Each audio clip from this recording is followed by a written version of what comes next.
آپ مجھے بتائیں ملت مسلمہ قرآن پر پہلے ایمان لائے یا رسول پر؟ ایمان پہلے کس پر لائے؟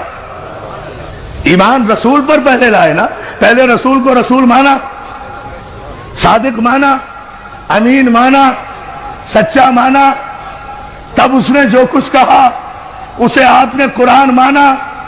آپ کی حیثیت تو یہ ہے کہ نہ آپ نے جبریل کو آتے ہوئے دیکھا, نہ فرشتے کو جاتے ہوئے دیکھا, نہ وحی کو آتے ہوئے دیکھا.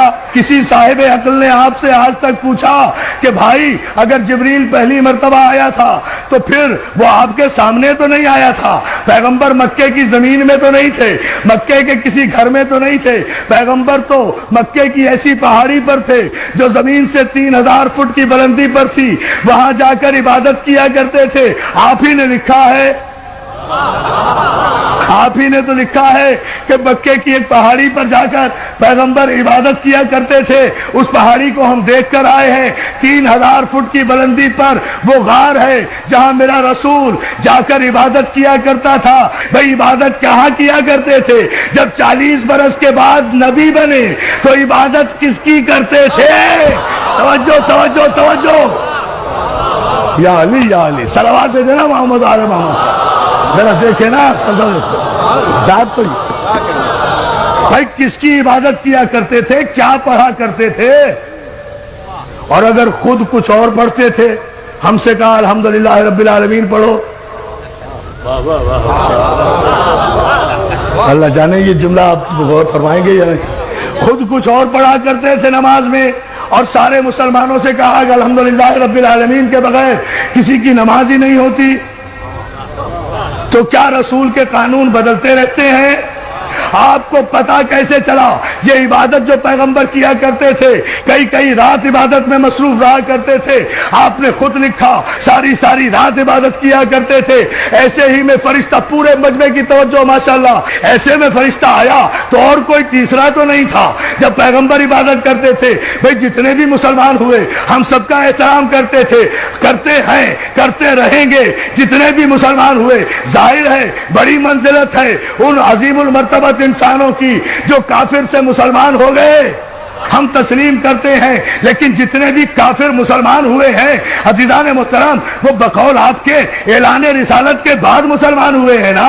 اعلان رسالت سے پہلے تو کوئی مسلمان نہیں تھا. جب مسلمان نہیں تھا تو کوئی راوی بھی نہیں تھا, کوئی روایت بھی نہیں تھی, کوئی حدیث بھی نہیں تھی, کوئی محدث بھی نہیں تھا, غار میں کوئی موقع کا گواہ بھی نہیں تھا. یا جبریل تھا, یا رسول تھا, یا پہلی آیت تھی. اب آپ نے لکھ دیا کہ یوں فرشتہ آیا, یوں اقرا کہا, یوں رسول نے کہا, میں نہیں جانتا, یوں جبریل نے کھینچا, یوں دبایا, یوں رسول کو پسینہ آیا. توجہ توجہ توجہ, حیدری. وہاں تو یا جبریل تھا یا رسول, تیسرا کوئی ہے نہیں. تو یہ سارا واقعہ راوی کو کس نے بتایا؟ جبریل نے. یہی تو فرق ہے امتی میں اور رسول میں, کہ بشر پر اگر فرشتہ نازل ہو جائے تو سانس بھی نہیں لینے دیتا. توجہ توجہ توجہ توجہ, درس دیکھے نا, زمین پر آنے کی مہلت بھی نہیں دیتا. توجہ ہے نا عزیزان محترم؟ زمین پر ہو تو آسمان پہ جانے کی نوبت نہیں دیتا, آسمان میں ہو تو زمین پر آنے کی نوبت نہیں دیتا. اور میرا رسول وہ ہے کہ جس پر 23 برس میں 23,000 مرتبہ فرشتہ نازل ہوا. سلام کرو ثبات قلب معصوم کو کہ جس کے قلب میں نہ جنبش ہوئی, نہ لرزش ہوئی, نہ حرکت ہوئی. اس لیے کہ فرشتہ جو ہے وہ بھی تو معصوم ہے نا, کہ اس وقت غار میں کوئی نہیں تھا رسول کے علاوہ اور جبریل کے علاوہ, اور پیغمبر غار سے اتر. پورے مجمع کی توجہ, پیغمبر غار سے اترنے کے بعد نہ کسی محلے میں گئے, نہ کسی دوست کے پاس گئے, نہ کسی بت پرست کے پاس گئے, نہ کسی کافر کے پاس گئے, نہ کسی مشرک کے پاس گئے. پیغمبر سیدھے, آپ نے لکھا ہر سیرت کی کتاب میں, ابن ہشام سے لے کر شبلی نعمانی تک ہر ایک کی کتاب اٹھا کر دیکھیں, سب نے لکھا کہ پیغمبر سیدھے جناب خدیجہ الکبریٰ کے پاس گئے ہیں, فاطمہ کی ماں کے پاس گئے ہیں. سارا واقعہ انہیں بتایا ہے کہ پہلی آیت کی شان نزول کیا تھی، تو میں یہ نہیں دیکھوں گا کہ راوی کیا کہہ رہا ہے، اس سے احترام رسول مجروح ہوتا ہے۔ مجھے تو یہ بتاؤ کہ خدیجۃ الکبریٰ نے کیا کہا، جو ہے جانو بھائی، جو واقعہ بھی ہوا ہے پہلی وحی کے موقع پر، اس کا گواہ کوئی نہیں، لیکن جناب خدیجۃ الکبریٰ وہ ام المومنین بیوی ہے کہ ساری کائنات کی خواتین میں جنہیں یہ شرف حاصل ہے کہ جنہوں نے سب سے پہلے لب رسالت کو وحی کے مطابق جنبش کرتے ہوئے دیکھا اور اس کی تصدیق کی۔ ہائے ہائے ہائے، جناب خدیجۃ الکبریٰ وہ خاتون ہیں کہ جنہوں نے اس وقت تصدیق رسالت کی جب کوئی تصدیق کرنے والا نہیں تھا۔ تو اس پہلی آیت کی راویہ یا تو خدیجۃ الکبریٰ ہوں گی، یا ابو طالب ہوں گے، یا جبریل، یا رسول۔ ان چاروں میں سے مجھے بتاؤ کس نے روایت کی کہ جبریل نے جب اقرا کہا تو پیغمبر نے کہا میں پڑھا لکھا نہیں ہوں؟ کمال ہے۔ آپ مجھے بتائیے کہ اگر یہاں بھی میرے پیغمبر کی تو توہین نہیں ہوئی، میں پیغمبر کو کہا نا جبریل نے اقرا، اگر معاذ اللہ پیغمبر نے کہا کہ میں پڑھا ہوا نہیں ہوں تو غلطی کس کی؟ بھائی مجھے پاک محرم ایسوسی ایشن کے نقیر رضوی صاحب نے اور ان کے اراکین نے کہا کہ آپ نشتر پاک میں مجلس پڑھیے، انہوں نے کہا، میں نے وعدہ کر لیا، میں آ کر ممبر پہ بیٹھ گیا، مجمع اتنا ماشاءاللہ سامنے ہے، اب بیٹھ کر بولتا ہی نہیں، مجمع کہہ رہا ہے مولانا پڑھیے، میں کہوں میں بھائی ان پڑھ ہوں، میں تو پڑھا ہوا نہیں ہوں، تو سارا مجمع پاک محرم کے سر ہو جائے گا نا کہ بھائی ان پڑھ کو لا کر ممبر پہ بٹھا کیوں دیا؟ توجہ توجہ توجہ توجہ، سارا مجمع سر ہو جائے گا نا کہ جب یہ پڑھنا نہیں جانتا تھا تو اسے ممبر پر لا کر، بہت توجہ، ممبر پر لا کر بٹھایا کیوں؟ مجھے پھر بھی کچھ نہیں کہے گا، یا بلانے والے کی خطا یا بھیجنے والے کی خطا۔ بھائی یہ تو اللہ سے پوچھو کہ جب وہ پڑھنا نہیں جانتا تھا تو پھر جبریل کو بھیجا کیوں کہ پڑھو؟ اب میں جملہ کہوں گا تاریخی اور آپ کی توجہ چاہوں گا۔ جبریل کو کہا کیوں جو پڑھنا نہیں جانتا تھا؟ تو جبریل کو بھیجا کیوں کہ جا کر کہو کہ پڑھو؟ تو بات کس پر آ رہی ہے؟ خدا کے لیے شریعت اور معصوم کے فلسفے کو سمجھو۔ پہلی آیت ہی کی معنی و مفاہیم جن کے سمجھ میں نہیں آئے اور شان نزول سمجھ میں نہیں آیا، انہیں کیا پتا کہ شریعت کیا ہے اور بادشاہت کیا ہے؟ صلوات علی محمد آل محمد۔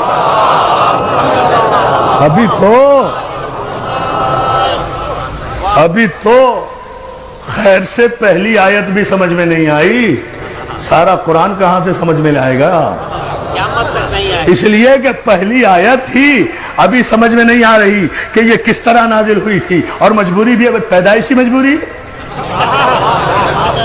اس میں کوئی قصور بھی نہیں ہے، ان کا بھی کوئی قصور نہیں، ہم تو بڑے ادب کے ساتھ کہہ رہے ہیں اس میں کوئی قصور بھی نہیں، بات صرف اتنی ہے، مسئلہ صرف اتنا سا ہے، سمجھ لیجئے، بات واضح ہو جائے گی۔ بات میرے عزیز دوستو صرف اتنی سی ہے کہ اللہ جن معصومین اور معصوم انبیاء کی پرورش کرنے والوں کو منتخب کر لیتا ہے نا، ان کے نقش قدم کو بھی شریعت بنا دیتا ہے، ان کے نقش قدم کو بھی شریعت بنا دیتا ہے۔ مجھے بتائیے نا، کعبے میں جتنی شریعت جاری ہے نقش قدم ہے نا معصوم کا؟ یہی گفتگو چھوڑی تھی نا، کعبے میں جتنی شریعت جاری ہے، یہ سارے جتنے ارکان حج آپ کر رہے ہیں، یہ جتنی صحیح کر رہے ہیں، یہ صفا و مروہ کے درمیان جا رہے ہیں، یہ 3 شیطانوں کو پتھر مار رہے ہیں، اگر بغیر سوچے سمجھے مار رہے ہیں تو یہ پتھر آپ ہی پہ پڑ رہے ہیں۔ توجہ توجہ توجہ توجہ توجہ، سلوات بھیجیں بابا سے بلائیں۔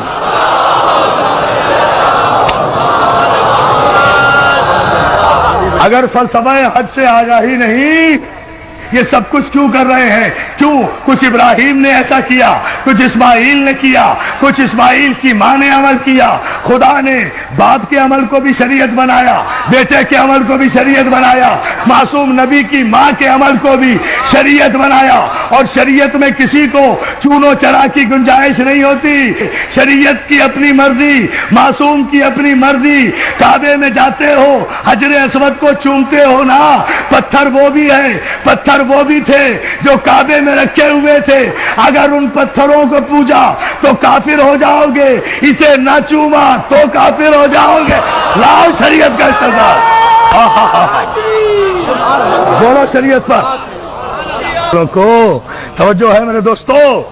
جب آپ اتنے انہماک سے اور اتنی محبتوں سے سماعت فرما رہے ہیں تو پھر ذرا سا اس کی وضاحت بھی سن لیجئے، یہ زحمت بھی گوارا کر لیجئے۔ عزیزان محترم، جتنے پتھر تھے، پتھر کے خدا بنا کے رکھے تھے، سب کو نکال دیا گیا، اس کو لگایا گیا۔ پتھر وہ بھی، پتھر یہ بھی، جنس میں فرق نہیں ہے۔ اب ذرا سا علمی مرحلہ ہے، اسے سمجھ لیں، آپ تھوڑا سا غور کریں، نتیجہ سامنے آئے گا۔ جنس میں فرق نہیں ہے، ایک کو ہٹا دیا گیا، ایک کو لگا دیا گیا، 360 کو ہٹا دیا گیا، ایک کو لگا دیا گیا۔ چلیے بات واضح کر دوں، ٹھیک ہے نا؟ ایک کو لگایا گیا، اس کے ان کے آگے سر جھکایا تو مشرک ہو جاؤ، اسے نہ چوما تو ارکان حج مکمل نہیں ہوتے۔ یہاں تک ارکان حج میں شامل ہے کہ اگر بھیڑ اور رش کی وجہ سے حجر اسود تک نہ پہنچ سکو تو دور ہی سے اپنی ہتھیلی حجر اسود کی طرف کر کے اپنی ہتھیلی کو چوم لو، حجر اسود چومنے کا ثواب ہوگا۔ تو مولانا رش کی وجہ سے حجر اسود تک نہیں پہنچ سکے نا، اصل تک نہیں پہنچ سکے تو ہتھیلی یا انگلی کا اشارہ کر کے چوم لیا نا، وہی ثواب ہوا۔ تو اور ہم کیا کرتے ہیں؟ ہم بھی تو مجلس کے بعد اگر کربلا نہیں پہنچ سکتے تو انگلی کے اشارے سے السلام علیکم یا علی یا علی یا علی، تیرے محمد آل محمد پر عجیب فلسفہ کہہ گیا ہوں، ایک عجیب رخ سے اتنی احتیاط، پوری توجہ آپ کی چاہوں گا۔ عزیزان محترم، مولا آپ کو سلامت رکھے۔ اس مسئلے پر آپ غور کریں، یہ تو سارے مسلمانوں کا متفقہ مسئلہ ہے نا، حجر اسود کو چومنا۔ کیوں؟ وجہ صرف یہ ہے، کوئی وجہ نہیں ہے اس پتھر میں، کوئی پھول نہیں لگے ہوئے، کوئی یہ ڈائمنڈ نہیں ہے، کوئی ہیرا نہیں ہے، مگر 1 کروڑ تاج محل قربان حجر اسود تھا۔ 1 کروڑ تاج محل اور شیشے اور سونے کی عمارتیں قربان، ہیروں اور جواہرات کی کانیں قربان حجر اسود پر۔ کیوں؟ خدا کے لیے پورا مجمع توجہ کرے، اس لیے کہ میں اپنی تقریر پر اب توجہ نہیں دلوا رہا، میں قیامت کے شعر پر آپ کو متوجہ کر رہا ہوں جو بروقت مولا کی مدد سے مجھے یاد آیا۔ عزیزان محترم، کوئی وجہ نہیں ہے، وجہ صرف یہ ہے، اب سمجھ لیں آپ، شریعت بھی سمجھ میں آ جائے گی، معصوم بھی سمجھ میں آ جائے گا۔ علی نے توڑ کر بت، کوئی دلیل نہیں ملتی، یہ شریعت میں شامل کیسے ہو گیا؟ علی نے توڑ کر بت حجر اسود کو دیا بوسا۔ ٹھہرو بیٹا، ٹھہرو نہیں، علی نے توڑ کر بت حجر اسود کو دیا بوسا، کہیں بگڑی کہیں پر بن گئی تقدیر پتھر کی۔ یا علی یا علی یا علی،